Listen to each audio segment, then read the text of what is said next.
ಆಗಮಿಸಿಕೊಂಡಂತಹ ಎಲ್ಲ ಪದ್ಮನಾಭನ ಭಕ್ತರು ಮತ್ತು ಯಕ್ಷಗಾನದ ಅಭಿಮಾನಿಗಳಾದ ತಮ್ಮೆಲ್ಲರನ್ನ ಪ್ರೀತಿಯಿಂದ ಸ್ವಾಗತಿಸಿಕೊಳ್ತಾ ಇದ್ದೇವೆ.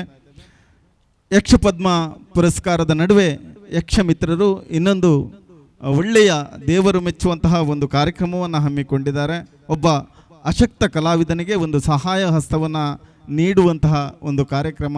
ಬಹುಶಃ ನಾವು ನೀಡಿದ ಸಹಾಯ ಹಸ್ತ ಅವರಿಗೆ ಸಾಕಾಗ್ತದೆ ಅಂತಲ್ಲ, ಇದು ಇನ್ನೊಬ್ಬರಿಗೆ ಪ್ರೇರಣೆಯಾಗಲಿ ಎನ್ನುವ ದೃಷ್ಟಿಯಿಂದ ಒಂದು ಸಹಾಯ ಹಸ್ತವನ್ನು ನೀಡ್ತಾ ಇದ್ದೇವೆ. ಮಾನ್ಯ ರವೀಂದ್ರ ಆಚಾರ್ಯ ಅವರು ದಯವಿಟ್ಟು ವೇದಿಕೆಗೆ ಬರಬೇಕು. ಒಬ್ಬರು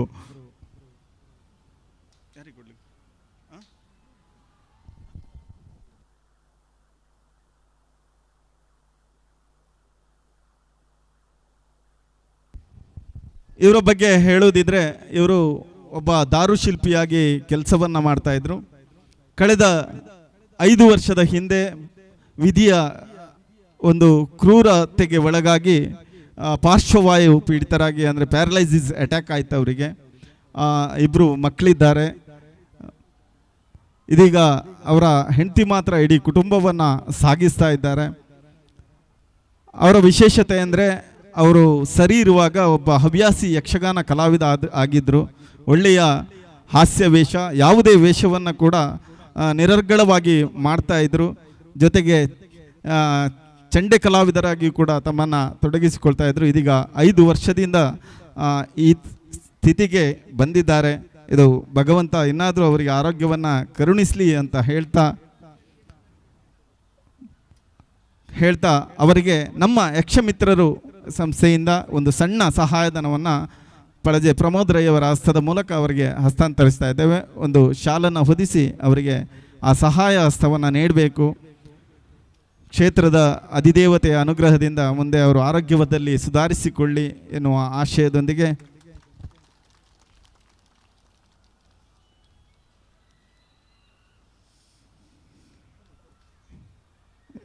ಥ್ಯಾಂಕ್ ಯು ರವೀಂದ್ರಾಚಾರ್ಯರೇ. ನಿಮ್ಮ ಆರೋಗ್ಯ ಆದಷ್ಟು ಬೇಗ ಸುಧಾರಿಸಿಕೊಳ್ಳಲಿ ಎನ್ನುವ ಆಶಯದೊಂದಿಗೆ ನಿಮ್ಮನ್ನು ಆತ್ಮೀಯವಾಗಿ ಬೀಳ್ಕೊಡ್ತಾ ಇದ್ದೇವೆ.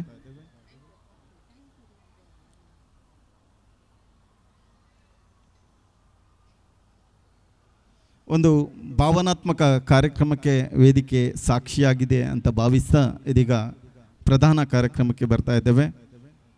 ಬಹುಶಃ ವೇದಿಕೆಯಲ್ಲಿ ತುಂಬ ಮಂದಿ ಇದ್ದಾರೆ, ಆದರೆ ಮಾತನಾಡುವವರು ಒಬ್ಬರೇ. ಅದು ಕೂಡ ಮಾತು ನೀವು ಕೇಳುವ ಹಾಗೆ ಇರ್ತದೆ. ಯಲಗೊಪ್ಪ ಸುಬ್ರಹ್ಮಣ್ಯ ಹೆಗ್ಡೆ ಅವರನ್ನು ಸನ್ಮಾನದ ಆಸನದಲ್ಲಿ ಕುಳ್ಳಿರಿಸಿ ಅವರ ಅಭಿನಂದನಾ ಮಾತುಗಳನ್ನು ಪ್ರೊಫೆಸರ್ ಪವನ್ ಕಿರಣ್ ಕೆರೆ ಅವರು ಮಾತಾಡಬೇಕು. ನೀವೆಲ್ಲ ಅದಕ್ಕೆ ಕಿವಿಯಾಗಬೇಕು ಅಂತ ವಿನಂತಿ ಮಾಡಿಕೊಳ್ತಾ ಇದ್ದೇನೆ.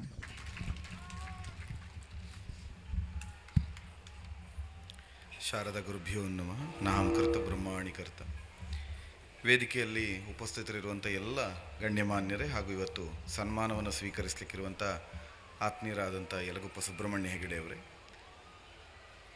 ಪ್ರಾಯಶಃ ಯಲಗೊಪ್ಪ ಸುಬ್ರಹ್ಮಣ್ಯ ಹೆಗಡೆ ಅವರನ್ನು ಪೆರಡೂರು ಕ್ಷೇತ್ರದಲ್ಲಿ ಅಭಿನಂದನಾ ಭಾಷಣದ ಮೂಲಕ ಪರಿಚಯಿಸುವುದು ತುಂಬ ಬಾಲಿಶವಾದ ಕೆಲಸ ಆದೀತು. ಯಾಕಂದರೆ ಈ ಕ್ಷೇತ್ರದ ಎಲ್ಲ ಸ್ಥಳವಂದಿಗರು ಹಾಗೂ ಪೆರಡೂರು ಮೇಳದ ಎಲ್ಲ ಅಭಿಮಾನಿಗಳಿಗೆ ಅತ್ಯಂತ ಚಿರಪರಿಚಿತರು ಹಾಗೂ ಅತ್ಯಂತ ಆಪ್ತರು ಆದವರು ಯಲಗೊಪ್ಪ ಸುಬ್ರಹ್ಮಣ್ಯ ಹೆಗಡೆ ಅವರು. ಸುದೀರ್ಘವಾದ ಯಕ್ಷ ತಿರುಗಾಟದ ಅನುಭವದಲ್ಲಿರುವವರು ಪ್ರಧಾನವಾದ ಯಕ್ಷಗಾನ ಭೂಮಿಕೆಯಲ್ಲಿ ಬಹಳ ದೊಡ್ಡ ತಾರಾಮೌಲ್ಯದ ಸ್ತ್ರೀ ಪಾತ್ರವನ್ನು ನಿರ್ವಹಿಸಿ ತಾರಾಮೌಲ್ಯವನ್ನು ಪಡೆದದ್ದು ಇದೇ ಪೆರಡೂರು ಮೇಳದ ರಂಗಸ್ಥಳದಲ್ಲಿ ಅನ್ನೋದನ್ನು ತುಂಬ ಅಭಿಮಾನದಿಂದ ಹೆಮ್ಮೆಯಿಂದ ನಾವು ನೆನಪಿಸಿಕೊಳ್ಳಬೇಕು. ಸ್ಟಾರ್ ಪ್ರಸಂಗಕರ್ತರಾದಂಥ ದೇವದಾಸ್ ಈಶ್ವರಮಂಗಲವರು ರಚಿಸಿದಂತಹ ಶಿವರಂಜನಿ ಪ್ರಸಂಗದಲ್ಲಿ ಶಿವರಂಜನಿಯ ಪಾತ್ರದ ಮೂಲಕ ಒಂದು ಹೊಸ ಸ್ತ್ರೀ ವೇಷಕ್ಕೆ ಹೊಸ ಟ್ರೆಂಡನ್ನು, ಅದರ ಮೊದಲು ಪೆರಡೂರು ಮೇಳದಲ್ಲಿದ್ದು ಸಾವನಿ ಪಾವನಿ ಇತ್ಯಾದಿ ಪ್ರಸಂಗಗಳಲ್ಲಿ ಅವರು ಪಾತ್ರವನ್ನು ನಿರ್ವಹಿಸಿದವರು. ಆದರೆ ಇಡೀ ಸಮಗ್ರ ಸ್ತ್ರೀ ವೇಷಕ್ಕೆ ಒಂದು ಟ್ರೆಂಡ್ ಸೆಟ್ಟಿಂಗನ್ನು ಮಾಡಿ ಸ್ತ್ರೀ ಪಾತ್ರಕ್ಕಾಗಿ ಒಂದು ಪ್ರಸಂಗದ ರಚನೆ ಆಗ್ತದೆ ಅನ್ನುವಲ್ಲಿಯವರೆಗೆ ಯಕ್ಷಗಾನದಲ್ಲಿ ಒಂದು ಹೊಸ ಇತಿಹಾಸವನ್ನು, ಹೊಸ ಚರಿತ್ರೆಯನ್ನು ನಿರ್ಮಿಸಿದ್ದು ಪೆರಡೂರು ಮೇಳದ ರಂಗದ ಶಿವರಂಜನಿ ಪ್ರಸಂಗದ ಶಿವರಂಜನಿ ಪಾತ್ರದ ಮೂಲಕ. ಅದು ಎಲ್ಲಿಯವರೆಗೆ ಟ್ರೆಂಡ್ ಆಗಿತ್ತು ಅಂತ ಕೇಳಿದರೆ ಕಣ್ಣಾರೆ ಸಾಕ್ಷಿಯಾದ ಮಂದಿಗಳು ಅನೇಕ ಇರಬಹುದು. ಆದ ಕಡೆಯಲ್ಲಿಯೇ ಯಕ್ಷಗಾನಗಳು ಶಿವರಂಜನಿ ಪ್ರಸಂಗ ಪುನರಪಿ ಆಗುವಾಗಲೂ ಕೂಡ ಕುಳಿತುಕೊಳ್ಳುವುದಕ್ಕೆ ಸೀಟಿಲ್ಲದೆ ನೆಲದಲ್ಲಿ ಪ್ಲಾಸ್ಟಿಕ್ ಚೇರನ್ನು ಮನೆಯಿಂದ ತಂದು ಕೂತು ಆಟ ನೋಡಿ ಮರಳಿ ಬೆಳಗ್ಗೆ ಮನೆಗೆ ತಕ್ಕೊಂಡೋಗಿ ಆಟವನ್ನು ನೋಡಿದಂಥ ಪ್ರೇಕ್ಷಕರಿದ್ದಾರೆ. ಅದು ಯಲಗುಪ್ಪರವರ ಆ ಕಾಲದಲ್ಲಿ ಸೆಟ್ ಮಾಡಿದ ಒಂದು ಟ್ರೆಂಡ್. ಅದು 50 ವರ್ಷಗಳನ್ನು, 50 ಸಾರ್ಥಕ ವಸಂತಗಳನ್ನು ಯಲಗುಪ್ಪರವರು ಪೂರೈಸಿದ ಬಳಿಕವೂ ಈಗಲೂ ಯಲಗುಪ್ಪರವರ ರಂಗದ ಪ್ರವೇಶ ಆಗ್ತದೆ ಅಂತಾದರೆ ಅದೇ ರೀತಿಯ ಉತ್ಸಾಹ, ಅದೇ ರೀತಿಯ ಪ್ರೀತಿ ಯಕ್ಷಗಾನದ ಅಭಿಮಾನಿಗಳು ತೋರಿಸ್ತಾರೆ ಅಂತಾದರೆ ಅದು ಯಲಗುಪ್ಪರವರ ವರ್ಚಸ್ಸು, ಯಲಗುಪ್ಪರವರ ಕಲಾ ಪ್ರೌಢಿಮೆಗೆ ನಾವು ಹಿಡಿದ ಕೈಗನ್ನಡಿ ಅಂತ ನಾನು ಭಾವಿಸ್ತೇನೆ. ಬಹುಶಃ ಈ ತಲೆಮಾರಿನಲ್ಲಿ ಹಿಂದಿನ ಕೋಟಾ ವೈಕುಂಠ ನಾಯಕರು, ಎಮ್ಮೆ ನಾಯಕರು ಅಥವಾ ಅರಾಟೆಯವರು ಆ ಸಾಲಿನ ಸ್ತ್ರೀ ಪಾತ್ರಧಾರಿ ರಾಮನ್ಯಾರಿಗಳವರೆಗೆ ಆ ಪಾತ್ರದ ಸ್ತ್ರೀ ಪಾತ್ರಧಾರಿಗಳನ್ನು ಕಳೆದು ಅದಾದ ಮೇಲೆ ಈ ತಲೆಮಾರಿನ ಮತ್ತು ಹಿಂದಿನ ತಲೆಮಾರಿನ ಕೊಂಡಿಯಾಗಿ ತುಂಬ ಅನುಭವಿಯಾಗಿ ಹಿರಿಯ ಸ್ತ್ರೀ ಪಾತ್ರಧಾರಿಯಾಗಿರುವವರು ಯಲಗುಪ್ಪ ಸುಬ್ರಹ್ಮಣ್ಯ ಹೆಗಡೆಯವರು. ಅದರಲ್ಲಿ ತುಂಬ ಅಭಿಮಾನದ ಸಂಗತಿ ಏನು ಅಂತ ಹೇಳಿದರೆ 50 ವರ್ಷಗಳನ್ನು ಅವರು ಕಳೆದ ಮೇಲೂ ರಂಗದಲ್ಲಿ ಸ್ತ್ರೀ ಪಾತ್ರದಲ್ಲಿ ತನ್ನ ಚಾರ್ಮನ್ನು, ತನ್ನ ವರ್ಚಸ್ಸನ್ನು ಉಳಿಸಿಕೊಂಡವರು ಪ್ರಾಯಶಃ ಇವರು ಒಬ್ಬರೇ. ಇಡೀ ತೆಂಕುಬಡಗಿನಲ್ಲಿ ಇಷ್ಟರ ಮಟ್ಟಿಗೆ ವರ್ಚಸ್ಸನ್ನು ಉಳಿಸಿಕೊಂಡ ಕಲಾವಿದ ಇವರು ಮಾತ್ರ. ಮೂಲತಃ ಉತ್ತರ ಕನ್ನಡ ಜಿಲ್ಲೆಯ ಹೊನ್ನಾವರದ ಸಮೀಪದವರು. ಶ್ರೀಮಯ ಯಕ್ಷಗಾನ ಕಲಾ ಕೇಂದ್ರದಲ್ಲಿ ಹೆರಂಜಾಲು ವೆಂಕಟರಮಣ ಗಾಣಿಗರಿಂದ ಪ್ರಾಥಮಿಕ ಯಕ್ಷಗಾನಾಭ್ಯಾಸವನ್ನು ಮಾಡಿ ಅವರಿಂದ ಸ್ತ್ರೀ ಪಾತ್ರದ ಪ್ರೇರಣೆಯನ್ನು ಪಡೆದು ಗುಂಡುಬಾಳದಿಂದ ಅವರ ಯಕ್ಷಗಾನ ಪಯಣವನ್ನು ಪ್ರಾರಂಭಿಸ್ತಾ ಸುದೀರ್ಘವಾದ ಬಡಗುತಿಟ್ಟು ಮತ್ತು ತೆಂಕುತಿಟ್ಟು ಉಭಯ ತಿಟ್ಟುಗಳಲ್ಲಿ ಕಲಾ ಸೇವೆಯನ್ನು ಮಾಡಿ ಎರಡೂ ತಿಟ್ಟುಗಳಲ್ಲಿ ಸಮಾನವಾದ ತಾರಾಮೌಲ್ಯವನ್ನು ಪಡೆದು ವ್ಯಕ್ತಿಗತವಾಗಿ ವಿದ್ಯಾರ್ಹತೆಯಿಂದ MA ಸ್ನಾತಕೋತ್ತರ ಪದವಿಯನ್ನು ಪಡೆದು ಕನ್ನಡದಲ್ಲಿ MA ಮಾಸ್ಟರ್ಸ್ ಮಾಡಿದಂಥ ಒಬ್ಬ ಅಪರೂಪದ ಕಲಾವಿದ. ಬಹುಮುಖದ ಪ್ರತಿಭೆಯಾಗಿ ಶ್ರುತಿಬದ್ಧವಾಗಿ ಲಯಬದ್ಧವಾಗಿ ಭಾಗವತಿಕೆಯನ್ನು ಮಾಡುವ, ಹಿಂದೂಸ್ತಾನಿ ಮತ್ತು ಕರ್ನಾಟಕ ಸಂಗೀತದ ಅನೇಕ ರಾಗಗಳ ಪರಿಚಯ ಮತ್ತು ಅದನ್ನು ಹಾಡಬಲ್ಲ ಸಾಮರ್ಥ್ಯ ಇರುವ, ಪಾತ್ರಕ್ಕೆ ಔಚಿತ್ಯವಾಗಿ ಸಂದರ್ಭೋಚಿತವಾಗಿ ಪದ್ಯಗಳನ್ನು ಎತ್ತುಗಡೆ ಮಾಡುವ ಶೈಲಿ, ಇದೆಲ್ಲ ಅನನ್ಯವಾದಂಥ ಬೇರೆ ಬೇರೆ ಗುಣಗಳ ಕಾರಣದಿಂದ ಯಲಗುಪ್ಪರು ಒಬ್ಬ ಸ್ತ್ರೀ ಪಾತ್ರಧಾರಿಗಳ ಸಾಲಿನಲ್ಲಿ ಕೂಡ ಭಿನ್ನವಾಗಿ ವಿಶೇಷವಾಗಿ ನಿಲ್ಲುತ್ತಾರೆ. ನಾನಿಲ್ಲಿ ಹೆಚ್ಚು ಹೊತ್ತು ಅವರ ಬಗ್ಗೆ ಮಾತಾಡ್ತಾ ಹೋಗೋದಿಲ್ಲ, ಯಾಕಂದರೆ ಮಾತಾಡಿದರೆ ಕನಿಷ್ಠ ಒಂದು 3/4 ಗಂಟೆ ಆದರೂ ಬೇಕು ಅವರ ಬಗ್ಗೆ ಮಾತಾಡಲಿಕ್ಕೆ, ಅಷ್ಟು ಸುದೀರ್ಘವಾದ ವರ್ಚಸ್ಸು. ಒಂದೆರಡು ವಿಷಯಗಳನ್ನು ಮಾತ್ರ ಹೇಳಿ ಮುಗಿಸ್ತೇನೆ. ಒಂದು, ತನ್ನ ಬದುಕಿನ ಅನಿವಾರ್ಯತೆಗಾಗಿ ಯಕ್ಷಗಾನಕ್ಕೆ ಬಂದವರವರು. ಆ ಕಾಲದಲ್ಲಿ ಬೇರೆ ದಾರಿ ಇಲ್ಲ ಬದುಕುವುದಕ್ಕೆ, ಜೀವನೋಪಾಯಕ್ಕೆ ಅಂತ ಯಕ್ಷಗಾನ ಕಲಾಕೇಂದ್ರ ಸೇರಿ ಯಕ್ಷಗಾನ ಹೆಜ್ಜೆಗಾರಿಕೆ ಕಲಿತು ವೇಷ ಮಾಡ್ತೇನೆ ಅಂತ ಯಕ್ಷಗಾನಕ್ಕೆ ಬಂದವರು. ನಾನು ಇದನ್ನು ಅವರ ಹುಟ್ಟೂರ ಸನ್ಮಾನದಲ್ಲಿ ಕೂಡ ಹೇಳಿದ್ದೆ, ಅದನ್ನು ಇಲ್ಲಿ ಪುನರುಕ್ತಿ ವಾಪಸ್ ಹೇಳ್ತಾ ಇದ್ದೇನೆ. ತನ್ನ ಬದುಕಿನ ಅನಿವಾರ್ಯತೆಗಾಗಿ ಯಕ್ಷಗಾನಕ್ಕೆ ಬಂದ ಒಬ್ಬ ಕಲಾವಿದ ಯಕ್ಷಗಾನ ಕ್ಷೇತ್ರಕ್ಕೆ ಅನಿವಾರ್ಯ ಅನ್ನುವಲ್ಲಿಯವರೆಗೆ ಬೆಳೆದು ನಿಂತದ್ದು ಯಲಗುಪ್ಪರವರ ಬಹುದೊಡ್ಡ ಸಾಧನೆ. ಸುಮಾರು 3 ತಲೆಮಾರುಗಳ ಕಲಾವಿದರೊಟ್ಟಿಗೆ ಒಡನಾಟವನ್ನು ಇಟ್ಟುಕೊಂಡು ಚಿಟ್ಟಾಣಿ ಗೋಡೆವಂತವರಿಂದ ವೇಷವನ್ನು ಮಾಡಿ ಈ ಕಾಲದ ತಲೆಮಾರಿನ ಎಲ್ಲ ವೇಷಧಾರಿಗಳೊಟ್ಟಿಗೆ ಸಮರ್ಥವಾಗಿ ವೇಷ ನಿರ್ವಹಿಸ್ತಾ ಪೆರಡೂರು ರಂಗದಲ್ಲಿ ತೀರ್ಥಹಳ್ಳಿ ಗೋಪಾಲಾಚಾರ್ಯರು ಮತ್ತು ಯಲಗುಪ್ಪರವರ ಜೋಡಿ ಬಹುದೊಡ್ಡ ತಾರಾಮೌಲ್ಯವನ್ನು ತಂದುಕೊಂಡ ಜೋಡಿಯಾಗಿತ್ತು. ಅನೇಕ ಪ್ರಸಂಗಗಳಲ್ಲಿ ಇಬ್ಬರ ಜೋಡಿಗಾಗಿ ಜನರು ಕಾತರಿಸ್ತಾ ಇದ್ದರು. ಅಂತಹ ಒಂದು ಟ್ರೆಂಡನ್ನು ಸೆಟ್ ಮಾಡಿದವರು. ಈ ಮೇಳದ ದಕ್ಷ ಯಜಮಾನರಾದಂಥ ವೈ ಕರುಣಾಕರ ಶೆಟ್ಟಿಯವರು ಅನೇಕ ಹೊಸ ಹೊಸ ಕಲಾವಿದರಿಗೆ ವೇದಿಕೆಯನ್ನು ಒದಗಿಸಿಕೊಟ್ಟು ಅವರ ಪ್ರತಿಭೆ ವಿಕಾಸ ಆಗುವುದಕ್ಕೆ ಕಾರಣರಾದವರು. ಆ ಕಾಲದಲ್ಲಿ ಅನಿವಾರ್ಯ ಸಂದರ್ಭದಲ್ಲಿ, ಅಂದರೆ ರಾಮನ್ಯಾರಿಯವರು ನಿರ್ವಹಿಸ್ತಾ ಇದ್ದಂತಹ ಪಾತ್ರಗಳು ಅಕಾಲಿಕವಾಗಿ ರಾಮನ್ಯಾರಿಯವರು ನಮ್ಮಿಂದ ದೂರ ಆದಾಗ ಆ ಸ್ಥಾನಕ್ಕೆ ಮತ್ತೊಬ್ಬರನ್ನು ತರದೆ ಯಲಗುಪ್ಪರವನ್ನು ಪ್ರಧಾನ ಸ್ತ್ರೀ ವೇಷಧಾರಿಯಾಗಿ, ಸ್ತ್ರೀ ಪಾತ್ರಧಾರಿಯಾಗಿ ಅಲ್ಲಿ ಕುಳ್ಳಿರಿಸಿ ಅವರಲ್ಲಿದ್ದ ಪ್ರತಿಭಾ ಸಾಮರ್ಥ್ಯಕ್ಕೆ ಒಂದು ಸೂಕ್ತ ವೇದಿಕೆಯನ್ನು ಕಲ್ಪಿಸಿಕೊಟ್ಟವರು ವೈ ಕರುಣಾಕರ ಶೆಟ್ಟಿಯವರು. ಅದನ್ನು ನಾವು ನೆನೆಯಬೇಕು. ಅವತ್ತು ಅವರು ಇಟ್ಟ ಭರವಸೆ ನಂಬಿಕೆಯನ್ನು ಹುಸಿಗೊಳಿಸದೆ ಸುದೀರ್ಘ ಕಾಲ ಪೆರಡೂರು ಮೇಳದಲ್ಲಿ ಬೇರೆ ಬೇರೆ ಪ್ರಸಂಗಗಳು ಗೆಲ್ಲುವುದಕ್ಕೆ, ಬೇರೆ ಬೇರೆ ಪ್ರಸಂಗಗಳು ಯಶಸ್ವಿಯಾಗಿ ಪೆರಡೂರು ಮೇಳಕ್ಕೊಂದು ಗಲ್ಲಾಪೆಟ್ಟಿಗೆಯನ್ನು ತುಂಬಿಸಿ ಮೇಳದ ದಿಗ್ವಿಜಯ ಯಾತ್ರೆ ನಡೆಯುವುದಕ್ಕೆ ಕಾರಣರಾದವರು ಯಲಗುಪ್ಪ ಸುಬ್ರಹ್ಮಣ್ಯ ಹೆಗಡೆಯವರು. ಈಗಲೂ ಅಷ್ಟೇ ಇಡೀ ನಮ್ಮ ಪೆರಡೂರು ಮೇಳದ ಚೌಕಿಯಲ್ಲಿ ಅತ್ಯಂತ ಹಿರಿಯ ವೇಷಧಾರಿ, ಅತ್ಯಂತ ಅನುಭವ ವೇಷಧಾರಿ. ನಾವು ಆ ಕಾಲದಿಂದ ಈ ಕಾಲದವರೆಗಿನ ಪ್ರಸಂಗದ ಏನಾದರೂ ನಡೆಬೇಕಿದ್ರೆ ಅವರಲ್ಲಿ ಕೇಳಬೇಕು. ಪೆರಡೂರು ಮೇಳದ ಎಲ್ಲ ಹೊಸ ಪ್ರಸಂಗ, ಬಹುತೇಕ ಪ್ರಸಂಗಗಳಲ್ಲಿ ಪಾತ್ರವನ್ನು ನಿರ್ವಹಿಸಿದವರು. ಇವತ್ತು ಈ ಮೇಳದ ರಂಗಸಾರಥ್ಯವನ್ನು, ಗಾನ ಸಾರಥ್ಯವನ್ನು ವಹಿಸಿಕೊಂಡಂಥ ಜಂಸಾಲೆ ರಾಘವೇಂದ್ರಾಚಾರ್ಯರವರು ನಮ್ಮೊಂದಿಗಿದ್ದಾರೆ. ಅನೇಕ ಪ್ರಸಂಗಗಳಲ್ಲಿ, ಅನೇಕ ಪಾತ್ರಗಳಲ್ಲಿ, ಅನೇಕ ಪ್ರಸಂಗಗಳನ್ನು ಮುನ್ನಡೆಸುವಲ್ಲಿ ಯಲಗುಪ್ಪರವರು ಕೊಡುವ ಸಲಹೆ ಸೂಚನೆಗಳು, ಮಾರ್ಗದರ್ಶನಗಳು ಏನು ಅಂತ ನಾವು ಅನುಭವಿಸಿದ್ದೇವೆ, ನಾವು ಕಂಡಿದ್ದೇವೆ. ಆದ್ದರಿಂದ ಹಿರಿಯ ವೇಷಧಾರಿಯಾಗಿ ಭಾಗವತಿಕೆಯನ್ನು ಮಾಡುತ್ತಾ ಚಲನಚಿತ್ರ ಕ್ಷೇತ್ರದಲ್ಲಿ ಕೂಡ ಒಂದೆರಡು ಪಾತ್ರಗಳನ್ನು ನಿರ್ವಹಿಸಿದ್ದಾರೆ. ಹೀಗೆ ಬೇರೆ ಬೇರೆ ಕ್ಷೇತ್ರಗಳಲ್ಲಿ ತೊಡಗಿಸಿಕೊಂಡವರು ಹೆಚ್ಚು ಲಂಬಿಸದೆ ಯಲಗುಪ್ಪ ಸುಬ್ರಹ್ಮಣ್ಯ ಹೆಗಡೆ ಅವರಿಗೆ ಇವತ್ತು ಯಕ್ಷ ಪದ್ಮ ಈ ಪ್ರಶಸ್ತಿಯನ್ನು ಪೆರಡೂರಿನ ಯಕ್ಷಮಿತ್ರರು ಕೊಡ್ತಾ ಇದ್ದಾರೆ. ಮುಂಭಾಗದಲ್ಲಿರುವುದು ಅನಂತ ಪದ್ಮನಾಭ. ಈ ವೇದಿಕೆಯಲ್ಲಿ ನಿಜವಾಗಿ ಅನಂತ ಪದ್ಮನಾಭನೇ ನಿತ್ಯವೂ ತಾನು ಕುಳಿತು ಇಲ್ಲಿ ಆಗುವಂತಹ ಕಲೆಯನ್ನು ಆಸ್ವಾದಿಸ್ತಾ ತಾನೇ ನೋಡುತ್ತಾನೆ ಅನ್ನೋದು ನಮ್ಮೆಲ್ಲ ಆಸ್ತಿಕ ಬಂಧುಗಳ ನಂಬಿಕೆ. ಆದರೆ ಇವತ್ತು ಕ್ಷೇತ್ರದ ಅಧಿದೇವತೆಯ ಮುಂದೆಯೇ ಯಕ್ಷಗಾನ ನಡೀಲಿಕ್ಕಿದೆ. ಆ ವೇದಿಕೆಯಲ್ಲಿ ಸನ್ಮಾನವನ್ನು, ಒಂದು ಪ್ರಶಸ್ತಿಯನ್ನು ಪಡೆಯುತ್ತಾ ಇದ್ದಾರೆ. ಅತ್ಯಂತ ಗರಿಷ್ಠವಾದ ಕಲಾ ಪ್ರಶಸ್ತಿಯನ್ನು ನಾವು ಪದ್ಮಶ್ರೀ ಅಂತ ಸ್ವೀಕರಿಸಿದರೆ ಆ ಪದ್ಮಶ್ರೀಗೆ ಸಮಾನವಾದಂತಹ ಪ್ರಶಸ್ತಿ ಯಕ್ಷ ಪದ್ಮ. ಅದನ್ನು ಅನಂತ ಪದ್ಮನಾಭನ ಮುಂಭಾಗದಲ್ಲಿ ಅವರು ಪಡೀತಾ ಇದ್ದಾರೆ. ಸುದೀರ್ಘವಾದ ಅವರ ಯಕ್ಷ ತಿರುಗಾಟ ಇನ್ನೂ ಮುಂದುವರಿಯುತ್ತಾ ಯಕ್ಷ ಪದ್ಮದಿಂದ ಯಕ್ಷಗಾನಕ್ಕೆ ಪದ್ಮಶ್ರೀಯನ್ನು ತಂದುಕೊಟ್ಟವರು ಯಲಗುಪ್ಪ ಸುಬ್ರಹ್ಮಣ್ಯ ಹೆಗಡೆಯವರು ಅಂತ ಆಗಬೇಕು.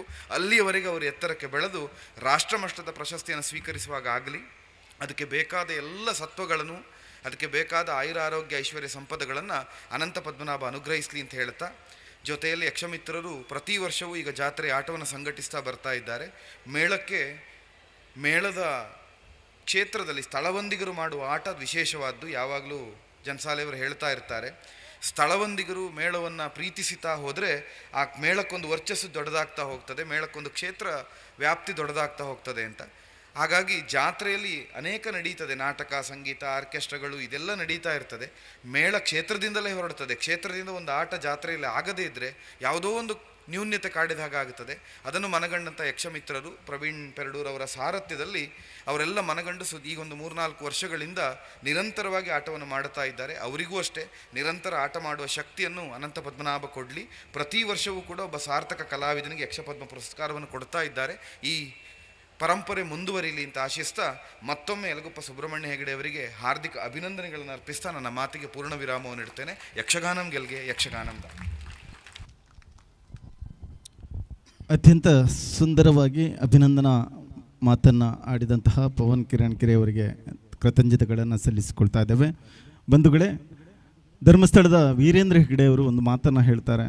ದೇವಸ್ಥಾನದಲ್ಲಿ ಧಾರ್ಮಿಕ ಕಾರ್ಯಕ್ರಮಗಳು, ಸಾಂಸ್ಕೃತಿಕ ಕಾರ್ಯಕ್ರಮಗಳು ನಡೆದಾಗ ಅಥವಾ ಅನ್ನಸಂತರ್ಪಣೆ ನಡೆದಾಗ ಗರ್ಭಗಡಿಯಲ್ಲಿರುವ ದೇವರು ಯಾವುದೋ ಭಕ್ತನ ರೂಪದಲ್ಲಿ ಬಂದು ಆ ಅನ್ನಪ್ರಸಾದವನ್ನು ಸ್ವೀಕಾರ ಮಾಡ್ತಾನೆ, ಆ ಕಾರ್ಯಕ್ರಮವನ್ನು ವೀಕ್ಷಿಸ್ತಾನೆ ಅಂತ. ಬಹುಶಃ ಅದು ಮಾತು ನಿಜ ಅಂತ ಆದರೆ ಇವತ್ತು ನಾವು ಮಾಡಿದ ಕಾರ್ಯಕ್ರಮ ಸಾರ್ಥಕ, ಇವರು ಪಡೆದಂತಹ ಯಕ್ಷಪದ್ಮ ಪ್ರಶಸ್ತಿ ಸಾರ್ಥಕ ಅಂತ ಭಾವಿಸ್ತಾ ಎಲ್ಲ ಅತಿಥಿ ಗಣ್ಯರು ಸೇರಿ ಯಲಗುಪ್ಪ ಸುಬ್ರಹ್ಮಣ್ಯ ಹೆಗಡೆ ಅವರಿಗೆ ಫಲತಾಂಬೂಲದೊಂದಿಗೆ ಶಾಲನ್ನು ಹೊದಿಸಿ ಪೇಟ ಹಾರದೊಂದಿಗೆ ಯಕ್ಷಪದ್ಮ ಪ್ರಶಸ್ತಿಯನ್ನು ದಯಮಾಡಿಸುವಂತೆ ವಿನಂತಿಯನ್ನು ಮಾಡಿಕೊಳ್ತಾ ಇದ್ದೇವೆ.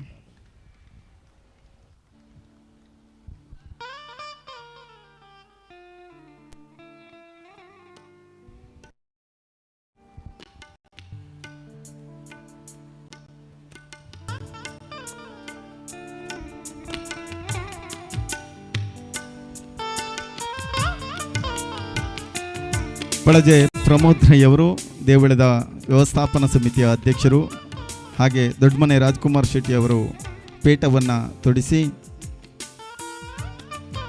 ದಿನೇಶ್ ಪೂಜಾರಿ ಅವರು ಹಾರವನ್ನು ಹಾಕಿ, ಮಾನ್ಯ ದಿವಾಕರ್ ಶೆಟ್ಟಿ ಬನ್ನಂಜಿಯವರು ಸ್ಮರಣಿಕೆಯೊಂದಿಗೆ ಜನಸಾಲೆಯವರು ಫಲತಾಂಬೂಲವನ್ನು ನೀಡಿ ಈ ಯಕ್ಷಪದ್ಮ ಪ್ರಶಸ್ತಿ ಮುಂದೆ ಅವರಿಗೆ ಪದ್ಮಶ್ರೀ ಪ್ರಶಸ್ತಿ ಒಲಿಯುವಂತಾಗಲಿ ಎನ್ನುವ ನಿಮ್ಮೆಲ್ಲರ ಚಪ್ಪಾಳೆಯ ಹಾರೈಕೆಯೊಂದಿಗೆ ಈ ಪ್ರಶಸ್ತಿಯನ್ನು ಹಸ್ತಾಂತರಿಸ್ತಾ ಇದ್ದೇವೆ.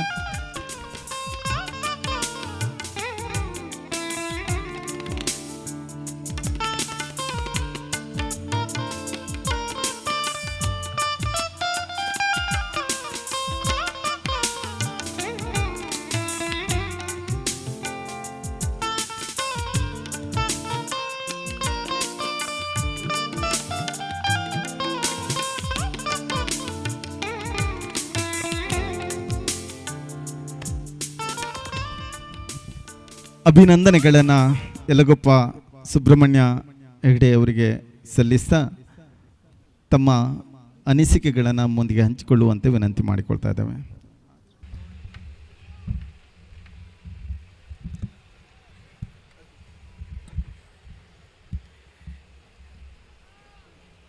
ವೇದಿಕೆಯಲ್ಲಿ ಆಸೀನರಾದಂತಹ ಎಲ್ಲ ಗಣ್ಯರಿಗೂ ಸೇರಿರುವಂತಹ ಎಲ್ಲ ಅಭಿಮಾನಿ ಬಂಧುಗಳಿಗೂ ನಮಸ್ಕರಿಸಿ ಒಂದೆರಡು ಮಾತುಗಳಷ್ಟೇ.